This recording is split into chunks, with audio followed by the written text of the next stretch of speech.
Très chers amis de la SMA Togo TV, fidèles téléspectateurs, recevez les salutations chaleureuses de notre part. C'est toujours un plaisir de vous retrouver chaque jeudi soir dans votre émission de santé Carrefour de la santé. Et en parlant de jeudi soir, nous nous retrouvons encore ce jeudi soir d'un mois, pas n'importe lequel, du mois d'octobre. Vous le savez aussi bien que moi, au cours de ce mois, tous les ans, plusieurs milliers de personnes se mobilisent pour sensibiliser la population en ce qui concerne le cancer du sein. Voilà, c'est pourquoi on l'appelle souvent Octobre Rose. Ce soir, nous parlerons du cancer du sein, certes, mais pas de n'importe quel cancer du sein. Qu'est-ce que je dis? Nous parlerons du cancer du sein chez l'homme. Il s'agit bien de cette affection, de ce type de cancer qui est relativement rare en ce qui concerne la pathologie mammaire, mais il existe bel et bien le cancer de sein chez l'homme. Pour ce faire, nous serons accompagnés d'un spécialiste. Ils ne sont pas nombreux au Togo, mais nous avons eu l'occasion pour vous, très chers téléspectateurs, de recevoir ce soir l'un des meilleurs parmi eux. J'ai appelé le docteur Wayna Kodo. Il est cancérologue médical. Bonsoir, docteur. Bonsoir. Un plaisir pour nous de vous retrouver sur ce plateau de Carrefour de la santé. Alors, est-ce que vous avez un mot, un petit mot de début pour nos téléspectateurs où on peut aller? Non, je voudrais juste vous dire merci. Merci de m'inviter dans votre émission et merci pour l'occasion que vous me donnez de pouvoir sensibiliser notre chère population sur cette maladie laquelle est le cancer du sein. Un plaisir pour nous, docteur. Merci également à vous d'avoir honoré cette invitation. Merci également à vous d'avoir accepté, participer à cette sensibilisation, à cette lutte que nous menons ensemble en ce qui concerne le cancer du sein. Eh bien, docteur, dites-nous, dans un ensemble, c'est quoi le cancer du sein? Comment peut-on définir le cancer du sein? Alors, le cancer du sein pourrait se définir comme une prolifération incontrôlée de cellules anormales au niveau de la glande mammaire et de cellules qui acquièrent la capacité de pouvoir envahir les organes de voisinage, mais aussi de quitter le site initial de leur prolifération pour aller donc envahir d'autres organes à distance. C'est en fait cette multiplication anarchique, peut-être des cellules qui échappent au contrôle de l'organisme, si je peux le dire ainsi. Exactement. Voilà, et ce contrôle ne se limite pas qu'au sein. Vous l'avez dit, donc ça peut alors s'étendre vers plusieurs organes. C'est ça. Restez scotché, nous n'allons pas parler que du cancer du sein parce qu'il vient de le dire. Ces cellules peuvent également s'étendre à d'autres organes et également peuvent causer d'autres maladies. Donc, faut pas seulement s'attendre à ce qu'on parle de cancer du sein tout au long de cette émission ce soir. Mais docteur, pourquoi doit-on en parler? Il est vrai que ce cancer fait recrudescence en ce qui concerne l'incidence, mais pourquoi doit-on en parler? Pourquoi la population doit-elle être au courant de cette pathologie? Alors, parler du cancer du sein est très utile et je dirais même très important pour deux principales raisons. La première raison, c'est que le cancer est un véritable problème de santé publique aujourd'hui, comme vous devez le savoir. Alors, c'est parce que c'est un cancer qui est fréquent. Et dans les données les plus les plus récentes qu'on a de l'OMS. Alors, en 2020, on a eu à peu près 2,5 millions de nouveaux cas de cancer du sein à travers le monde et on a enregistré 700 000 décès. Donc, le cancer du sein constitue aujourd'hui le premier cancer en termes d'incidence dans le monde. Alors, dans notre pays, le Togo, puisqu'il s'agit du thème de cette émission, le cancer du sein est le premier cancer le plus fréquent, avec à peu près 850 cas qui ont été enregistrés en 2020. Et il est également le premier cancer en termes de mortalité, c'est-à-dire que c'est le cancer du sein qui est responsable de plus de décès. Donc, en 2020, par exemple, puisque c'est les chiffres les plus récents que nous avons, le cancer du sein a été responsable d'à peu près 425 décès. Au Togo? Voilà. Seulement au Togo. Et donc, comme je le disais, la première raison, c'est que c'est un problème de santé publique. Et la seconde, c'est que c'est un cancer qu'on peut prévenir. Et donc, il faut que la population soit informée pour pouvoir prendre les mesures qu'il faut pour pouvoir prévenir cette maladie-là.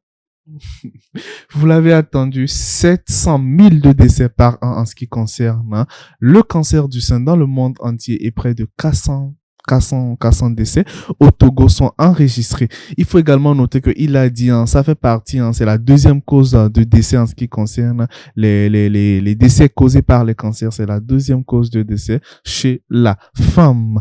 Mais docteur, cette maladie, hein, ouais, dites-nous. C'est la première cause, en fait. La première cause, voilà. Voilà, j'ai essayé de régresser, mais il m'a rattrapé. C'est la première cause à vous. Fidèles téléspectateurs, faites très attention. C'est la première cause de décès par cancer au Togo. Au Togo, la première cause de décès par cancer au Togo. Eh bien, docteur, dites-nous, hein, comment cela débute-t-il tant qu'on y est? Alors, le cancer du sein débute par un signe classique qui est une perception d'un nodule au niveau de la glande mammaire. Donc, c'est la perception d'une boule au niveau du sein. Donc, cette boule-là peut être perçue soit par le patient ou bien dans des cas, dans certains cas, par son conjoint. Voilà. Donc, ça, c'est c'est le symptôme le plus fréquent. Alors, à côté de ce symptôme majeur-là, d'autres sont moins fréquents. Il peut s'agir de douleurs au niveau du sein, ce qu'on appelle des mastodinies en termes médicaux. Il peut s'agir d'écoulement mamelonnaire. Donc, la femme ou l'homme peut se retrouver avec un sein, avec un écoulement pathologique au niveau du sein, qui peut être de couleur, ça peut être du sang, ça peut être un liquide de couleur verdâtre. Voilà. Et en plus de ça, on peut également avoir des modifications de la texture du sein. Il peut s'agir d'une peau du sein qu'on remarque qui était toute lisse avant et qui tout d'un coup devient ridée, ou bien qui devient toute rouge et qui se couvre de pores. Voilà, justement. Comme on parle souvent de peau d'orange. Exactement. Peau d'orange, voilà. Les signes qui peuvent vous alerter depuis chez vous, des signes, hein, que peut présenter l'un de vos voisins ou encore quelqu'un, un membre de votre famille, hein, c'est ces signes que le médecin vient de citer. Il faut les noter, voilà, c'est ces signes qui peuvent vous alerter. Il y a certains des signes qu'on peut retrouver ailleurs, hein, mais docteur, est-ce qu'il n'y a pas des signes qu'on peut retrouver ailleurs? Je viens de le dire, hein, c'est-à-dire que est-ce qu'il faut nécessairement avoir cela pour savoir qu'on a un cancer, ou bien est-ce qu'il y a des signes peut-être qu'un médecin aussi peut découvrir, ou bien y a-t-il des choses qu'il faut faire? Oui, comme je l'ai dit tantôt, ce sont les signes les plus fréquents. Okay. Et ce sont les signes qui surviennent souvent au niveau du sein, puisque c'est au niveau du sein que la maladie se développe premièrement. Mm-hmm. Mais il faut aussi savoir une chose, c'est que le cancer peut se développer chez un patient qui n'a aucun symptôme. Vous voyez? Et donc, c'est ça l'intérêt du dépistage dont on parlera plus loin dans l'émission. Donc, le cancer peut se développer alors qu'il n'y a aucun symptôme. Et puis, de deux, je disais tantôt que le cancer peut aussi quitter le sein pour aller toucher d'autres organes, comme le poumon, comme le foie. Et donc, dans certains cas, les premières manifestations ne sont pas celles du sein, mais ce sont celles des organes secondaires voilà. que la maladie primitive du sein est partie toucher. Donc, on peut avoir des symptômes pulmonaires comme la toux, des difficultés respiratoires, des douleurs thoraciques. Quand la maladie touche les os, on peut avoir des douleurs osseuses. Quand la maladie touche le cerveau, par exemple, on peut avoir des céphalées, des vomissements, des troubles visuels, ainsi de suite. Vous l'avez entendu, les signes peuvent être liés au sein et on peut également avoir des signes en dehors du sein. Parmi les signes liés au sein, il a parlé de la mastodynie. C'est juste pour dire que la douleur, c'est juste pour appeler une douleur au niveau du sein. Ensuite, vous pouvez également avoir des écoulements mamelonnaires. Il est vrai que l'homme n'a pas de très gros mamelons, mais vous pouvez quand même avoir un écoulement mamelonnaire. Nous n'allons pas préciser en dehors de l'allaitement parce que l'homme n'est pas connu être, voilà, quelqu'un qui peut allaiter. Ensuite, vous pourrez également avoir des ulcérations ou carrément une modification de la texture ou encore une modification de la peau en regard du sein. En ce qui concerne les signes en dehors du sein, ce sont les signes qui vont survenir lorsque les cellules atteignent, voilà, d'autres organes, lorsque ces cellules arnachiques, lorsque ces cellules cancéreuses migrent vers d'autres organes. Donc, entre autres, vous pourrez avoir une toux, entre autres, vous pourrez avoir des céphalées, des troubles visuels, et c'est ce qui va vous faire peut-être consulter et vous allez sûrement, c'est ce qui va vous faire consulter et vous allez peut-être, au cours de cette consultation, découvrir que vous avez un nodule ou encore un cancer dans le sein. Mais docteur, dites-nous, est-ce qu'il y a des examens complémentaires qu'on fait en vue de confirmer cela ou ces seuls signes suffisent, voilà. C'est ce genre de diagnostic. D'accord, merci pour votre question. Alors, de façon générale, en médecine, quand un médecin suspecte une maladie, dans la plupart des cas, il y a toujours des examens complémentaires qu'on demande pour pouvoir confirmer ce diagnostic-là. Oui. Alors, pour ce qui concerne le cancer du sein, souvent, quand on a une suspicion, que ce soit chez l'homme ou chez la femme, ce qu'on demande en premier, c'est un examen d'imagerie. En fonction de l'âge de la patiente, en fonction de sa période d'activité génitale, on demande soit une mammographie, soit une échographie. Voilà. Ou bien les deux, dans certaines situations. Alors, souvent, on demande une mammographie. C'est par ça qu'on commence. Et ça permet de voir qu'est-ce qui se passe exactement au niveau du tissu mammaire. Et alors, quand on retrouve une anomalie à la mammographie, on complète par une échographie. Et ça permet de pouvoir mieux, je veux dire, caractériser cette lésion-là. Voilà. Et maintenant, chez des femmes plus jeunes, classiquement de moins de 45 ans, ou qui sont allaitantes, ou qui ont certaines contre-indications à la mammographie, on préfère demander une échographie mammaire, tout simplement. D'accord? Et quand on a les résultats de ces examens-là, le radiologue essaie de classer la lésion qu'il a retrouvée au niveau du sein en fonction du risque que cette lésion-là soit un cancer. Donc, il y a une classification qui est bien connue des médecins et qui va de 0 à 5. À 0, par exemple, c'est une lésion qui n'est indéterminée. Je veux dire plutôt qu'à 1, c'est une lésion qui est normale, qui est bénigne, enfin normale. Normale, sans signe de danger. C'est une lésion qui est normale. Voilà.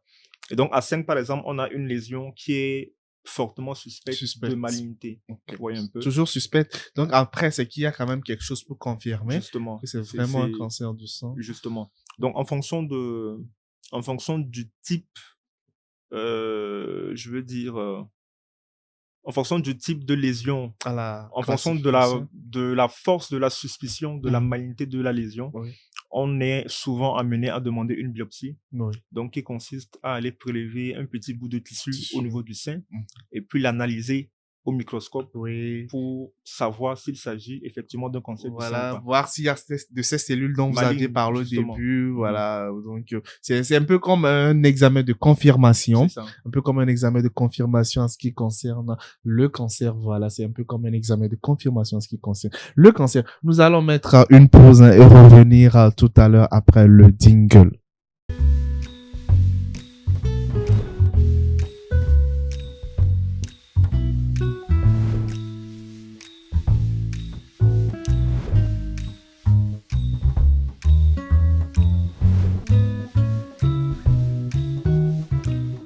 Nous nous retrouvons dans cette seconde partie de votre émission de santé Carrefour de la santé. Le cancer du sein chez l'homme, c'est le thème qui est en train de faire la discussion ce soir.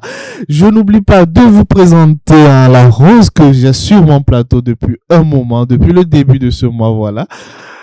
Mes plateaux sont très intéressants. Ces derniers temps, vous devriez peut-être penser y faire un tour.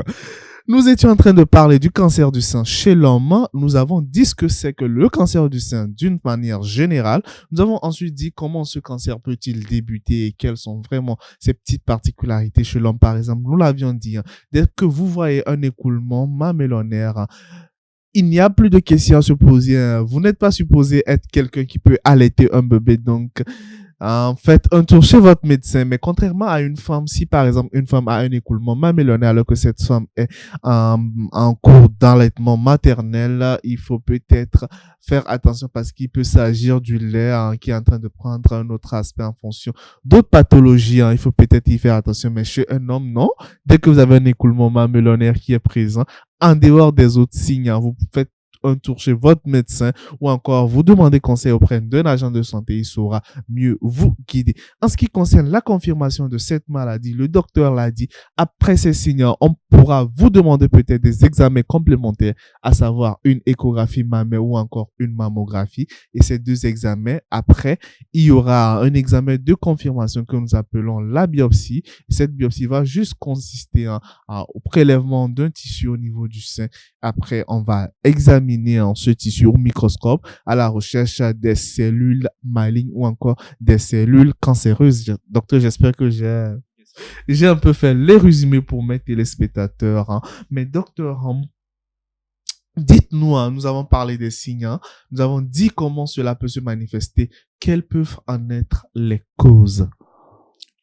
Alors, je dirais d'abord que le terme cause n'est pas toujours bien adapté au contexte du cancer. On parle plutôt de facteurs de risque. Naturellement. Et les facteurs de risque du cancer du sein sont plus ou moins bien identifiés. Je parlerai des facteurs de risque en général. Et voilà, donc le premier facteur de risque du cancer du sein, ou plutôt du cancer en général, c'est l'âge. Puisque le cancer est fondamentalement une maladie du vieillissement. Vous voyez? Donc plus on vieillit, plus nos cellules... les mécanismes de réparation des lésions de l'ADN dans nos cellules sont plus défaillants, oui. Et plus on est à risque de faire un cancer du sein. Voilà, donc le premier facteur de risque qu'il faut retenir, c'est l'âge. Alors, après l'âge, on a des facteurs génétiques. Et le cancer du sein, c'est aussi une maladie génétique. Pourquoi? C'est parce qu'on a des lésions ou bien des anomalies au niveau des gènes qui sont dans nos cellules. C'est pour ça qu'un cancer du sein, qu'un cancer peut se développer. C'est parce qu'il y a des anomalies au niveau des gènes que les cellules qui étaient jusque-là normales se mettent à proliférer de façon incontrôlée. Donc, le cancer, c'est une maladie du gène. Et donc, les facteurs génétiques sont également des facteurs de risque de cancer du sein. Donc, ces anomalies-là, elles peuvent être soit acquises. Donc, le sujet naît, je veux dire, normal, non. Non, quand elles sont acquises, c'est que le sujet est né sans ça. Voilà. Et donc, c'est au cours de sa vie que, sous l'influence de facteurs divers, il a acquis des lésions au niveau de son ADN qui n'ont pas été réparées. Est-ce que cela sous-entend une prédisposition à l'avance? Dans le cas dont je viens de parler, ce n'est pas une prédisposition parce que le sujet n'avait pas l'anomalie avant de naître. Okay. Mais il y a un deuxième cas de figure où le sujet peut naître avec une anomalie. Vous voyez? Et donc, c'est dans ce cas-là qu'on parle de prédisposition. Et donc, on parle bien de prédisposition, mais ce n'est pas ce n'est pas une certitude à développer le cancer, mais le fait qu'on ait une anomalie de façon constitutionnelle, ça fait en quelque sorte gagner du temps au processus de cancérogenèse. Voilà. Donc, c'est d'abord l'âge, ensuite, c'est les facteurs génétiques, ensuite, on a les facteurs hormonaux. C'est vrai qu'on parle du cancer du sein chez l'homme, c'est le thème de l'émission, mais les facteurs hormonaux, c'est plus chez la femme. Comme vous le savez, la vie génitale et reproductive de la femme, elle est régie par des hormones qu'on appelle les oestrogènes et la progestérone. Donc, le cycle menstruel, l'allaitement, la grossesse, la ménopause, tout ça, ce sont tous des événements qui sont régis par des sécrétions hormonales. Et donc, tous les facteurs qui vont augmenter l'exposition aux hormones féminines sont ou bien constituent des facteurs de risque de cancer du sein. Il peut s'agir d'une hyperœstrogénie. Voilà, donc il peut s'agir d'un début précoce d'entrée dans la vie génitale. Donc la jeune fille a une puberté précoce. Il peut s'agir d'une ménopause tardive. Il peut s'agir de traitements hormonaux de synthèse qui vont augmenter l'exposition endogène aux hormones femelles, comme la contraception, par exemple, la contraception orale surtout, est également un facteur de risque de cancer du sein. Vous voyez un peu? Et donc, à côté de ces trois groupes de facteurs principaux dont je viens de vous parler, il y a d'autres facteurs qui sont liés au mode de vie, comme le tabac, l'absence d'activité physique, le surpoids, etc.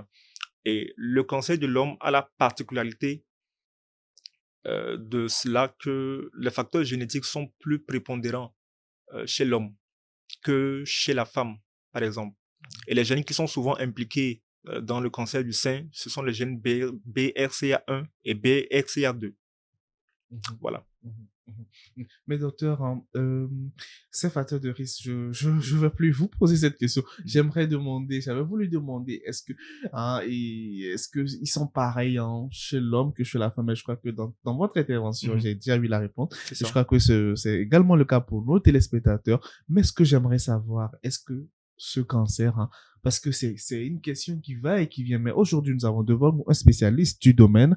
Est-ce que ce cancer se guérit?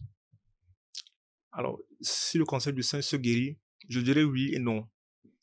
Oui, parce que le le fait qu'on puisse guérir d'un cancer du sein ou pas, ça dépend du stade où le médecin, je veux dire, où votre maladie est diagnostiquée. Mhm. Les cancers évoluent en 2 principales phases, comme je l'avais dit à l'entame de l'émission, dans ma définition même de la maladie. Il y a une phase où les cellules se développent, mais sont seulement cantonnées au niveau du sein. Et à ce stade-là, on dit que le cancer, il est localisé. Il y a une seconde phase qui suit, où le cancer va s'étendre et puis va quitter Le le sein. site primitif, le sein, pour aller toucher d'autres organes. Et c'est ce qu'on appelle des métastases. Donc, les cellules peuvent se développer comme ça au niveau du poumon, au niveau du cerveau, au niveau du foie, et au niveau des os. Mhm. Voilà. Donc, quand on a un cancer du sein qui est localisé, oui, c'est un cancer qui est guérissable. Pour peu qu'on ait les moyens adaptés de le soigner et que l'état du patient permette de pouvoir supporter la lourdeur de nos traitements. Voilà. Mais par contre, quand on est à un stade plus avancé où on a des métastases, le cancer, malheureusement, il n'est plus curable. On ne peut plus guérir d'un tel cancer. Ouais, Mais ça ne veut pas dire qu'on facilement. ne peut pas proposer de Le traitement. traitement. La seule différence, c'est que l'objectif ou bien le but de ce traitement-là n'est plus de guérir, mais c'est de pouvoir quand même prolonger la survie du patient Du et lui patient. permettre de pouvoir avoir une bonne qualité de vie aussi aussi longtemps que cela se peut. Voilà. Traitement palliatif, nous l'appelons souvent, voilà. C'est un traitement qu'on donne à ces gens atteints de cancer qui malheureusement ne peuvent plus avoir un traitement adéquat afin de pouvoir être complètement guéris de ce cancer. On leur propose un traitement palliatif. Nous venons de survoler le traitement curatif. Nous allons parler de la prévention, docteur, comment prévenir cette maladie pour éviter d'en arriver là, à ce stade où l'on ne peut plus guérir de cette maladie. Alors, quand on parle de prévention, il faut la voir sous plusieurs angles. Oui. Il y a une prévention qu'on dit primaire, et c'est celle qui permet d'éviter les facteurs de risque quand cela est possible. Et il y a une prévention qu'on dit secondaire, qui est Secondaire. celle qui consiste à pouvoir rechercher la maladie Mhm. quand elle n'est pas encore, ou du moins quand elle ne s'est pas encore manifestée. Mhm. C'est ce qu'on appelle du dépistage. Dépistage. Et donc, dans le cancer du sein, les moyens de prévention primaires que nous avons sont, Mais sont là, par exemple, oui, il n'y a pas de il y a pas de prévention tertiaire. il y a, il y a de la prévention tertiaire.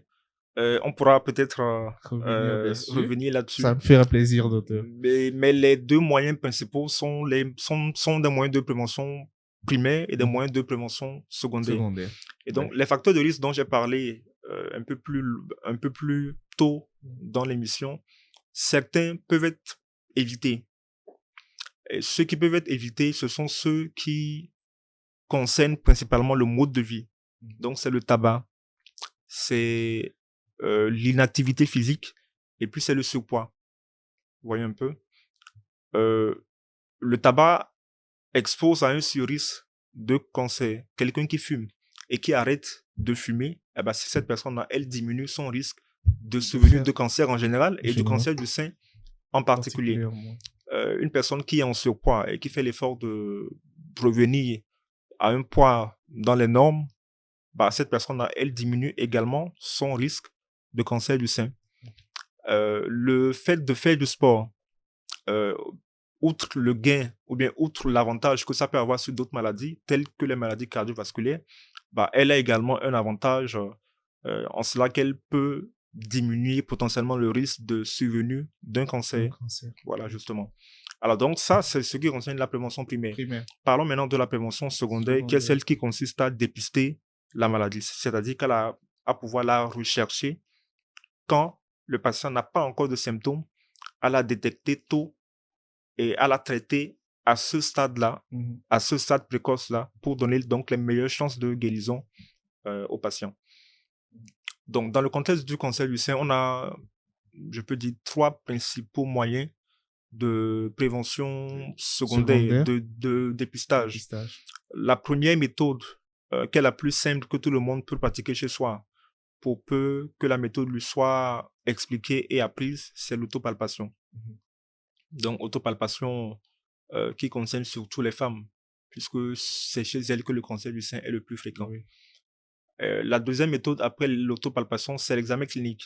C'est-à-dire que même quand on se palpe les seins soi-même chaque mois, c'est quand même toujours utile de pouvoir voir son médecin au moins une fois l'an, et pour que le médecin aussi puisse examiner votre sein. Parce que quand on se palpe les seins soi-même, c'est vrai, c'est bien, mais puisqu'on n'est pas spécialiste, on peut passer parfois à côté de certaines petites anomalies. Donc, après l'autopalpation et l'examen clinique, la méthode suivante, c'est la mammographie. Alors, la mammographie, elle, par contre, elle est indiquée chez une certaine tranche d'âge de femmes. Elle n'est pas indiquée chez l'homme, parce que le cancer du sein n'est pas tellement fréquent chez l'homme pour faire l'objet d'un dépistage. Mais elle est indiquée chez la femme. Donc, à partir d'un certain âge, on dit classiquement à partir de 50 ans jusqu'à 74 ans, c'est la tranche d'âge dans laquelle faire une mammographie tous les 2 ans est indiquée. Et j'allais même plus loin en disant que beaucoup d'études ayant montré que l'âge moyen de survenue du cancer du sein chez la femme noire étant plus précoce, chez la femme noire, on conseille de commencer des mammographies beaucoup plus précocement, à l'âge de 45 ans déjà. Voilà. Donc, pour me résumer, c'est pour ce qui concerne le dépistage du cancer du sein, on a 3 méthodes principales. C'est l'autopalpation d'abord, qui est la plus fondamentale. Ouais. Ensuite, on a l'examen clinique annuel chez le médecin. Et puis ensuite, on a les examens par la clinique, tels que la mammographie. En fonction de ce que votre médecin vous aura peut-être expliqué. Oui, avant l'âge de 45 ans, ou bien avant l'âge de 50 ans, pour être plus formel, ce n'est pas systématique. Mais à partir de 50 ans, le risque est tellement plus élevé que chaque 2 ans, c'est recommandé de façon systématique de réaliser un examen mammographique. Voilà. Les 2 grands volets de ce traitement préventif, ce sont la prévention primaire et la prévention secondaire. Cette prévention primaire qui regroupe tout ce qui est éviction des facteurs de risque, tout ce qui est annulation, si je peux le dire, des facteurs de risque, à savoir le tabac, l'obésité, la sédentarité, mais l'alcool, L'alcool est oui, voilà.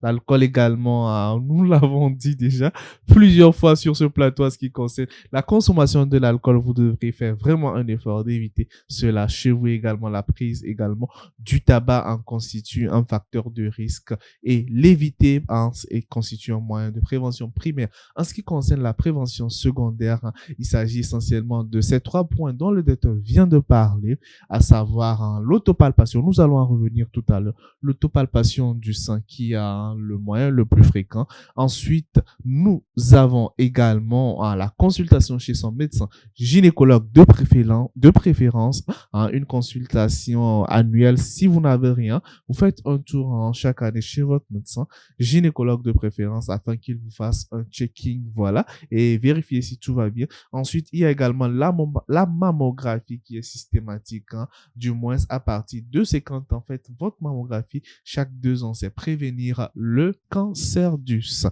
Docteur, l'autopalpation et encore l'autopalpation, dites-nous un peu, décrivez-nous un peu pour nos téléspectateurs, comment faire cette autopalpation. Alors, classiquement, c'est un examen qu'on fait à peu près qu'on conseille aux femmes de faire à peu près entre 3 et puis 5 jours après la fin de leur règle. Donc, c'est tout simple.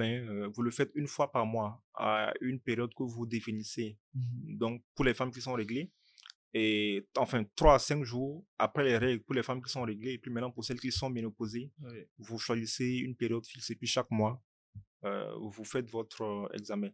Donc, c'est tout simple. Vous vous mettez en face de votre miroir et vous commencez par un de vos seins, tout simplement. Vous mettez la main dont le sein sera palpé, vous la mettez derrière votre tête, n'est-ce pas? Et il faut que la femme soit dévêtue. La femme et l'homme. Ça va de soi. Voilà, justement. Donc, il faut que la femme soit dévêtue, qu'elle se mette en face de son miroir comme ça, n'est-ce pas? Et déjà, il y a une première phase où vous regardez l'aspect de votre sein. C'est un D'accord? peu pareil chez l'homme. L'aspect du sein, bien sûr. C'est pareil chez l'homme. C'est La pareil chez l'homme, technique. mais la technique est la même, je veux dire, chez l'homme, mais sauf que l'autopalpation n'est pas une méthode de dépistage recommandée Chez chez l'homme, l'homme. vraiment. Voilà. En raison de la fréquence plus élevée du cancer du sein chez la femme, Chez la femme. toutes ces méthodes de dépistage s'appliquent plus chez la femme, Plus chez ou la bien femme. elles ont plus d'intérêt chez la femme plutôt que chez l'homme. Oui. Voilà, justement. Donc, comme je le disais, vous essayez de diviser votre glande mammaire en 4 parties, n'est-ce pas? Et vous avez 2 cadrans supérieurs et puis 2 cadrans inférieurs. Donc, on demande souvent de commencer par le cadran qui est en haut et puis en dehors. Donc, c'est le cadran supérieur externe.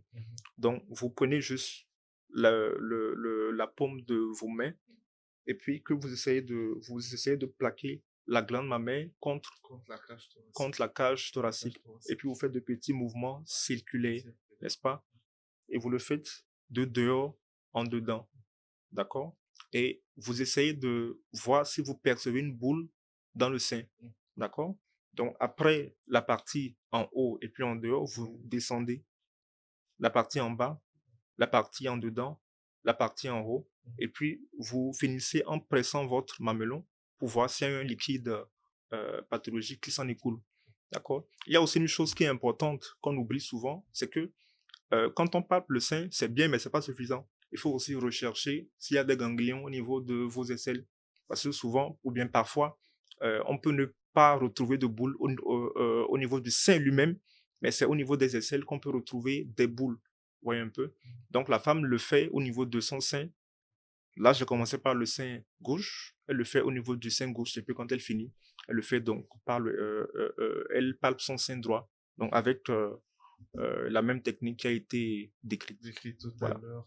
L'autopalpation, c'est aussi valable tant pour l'homme que pour la femme, mais cela a plus d'intérêt chez la femme parce que la fréquence du cancer du sein chez la femme est plus élevée, voilà, par rapport à la fréquence chez l'homme. Mais ce n'est pas une raison pour vous, chers messieurs, de vous en passer de ces techniques. Il est également important que vous puissiez l'appliquer de temps à autre. Elle est certes rare, cette maladie chez l'homme, mais elle existe bel et bien, le cancer du sein chez l'homme. Docteur, on va dire que nous allons, les Ivoiriens disent le béret, voilà. En ville, ils se disent souvent, je ne sais pas ce que vous en pensez, vous, lorsque une femme se fait sucer les seins par son conjoint ou son partenaire, cela diminue relativement le taux de survenue de cancer chez cette femme. Alors, c'est pas tout à fait juste.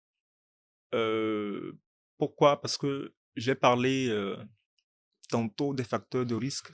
J'ai dit qu'ils étaient soit liés à l'âge, soit hormonaux, soit génétiques. Et dans aucun de ces facteurs, l'absence de succion du sein par le conjoint n'intervient. Mais par contre, on peut le comprendre d'une autre façon. J'ai dit que l'un des groupes de facteurs de risque de cancer du sein, c'est les facteurs hormonaux. Et que ce qui sous-tendait ces facteurs hormonaux-là, c'est que certaines situations augmentaient l'exposition de la femme à ces hormones natives, aux hormones sexuelles féminines. Donc, toutes les situations qui vont diminuer l'exposition de la femme à ces hormones peut potentiellement protéger contre le cancer du sein. Vous voyez un peu? Et donc, il se trouve que pendant l'allaitement, ou bien, enfin oui, c'est ça, pendant l'allaitement, la femme est moins exposée à ces hormones. Vous voyez un peu? Et donc, la succion qui finalement permet de jouer sur le risque de cancer du sein, parce qu'elle permet aussi de jouer sur l'exposition aux hormones, c'est la succion durant la période de l'allaitement. Vous voyez un peu? Et donc, en dehors de cette période-là, toute succion, qu'elle soit faite pour une raison ou pour une autre, n'est-ce pas, n'intervient pas dans la réduction du risque du cancer du sein.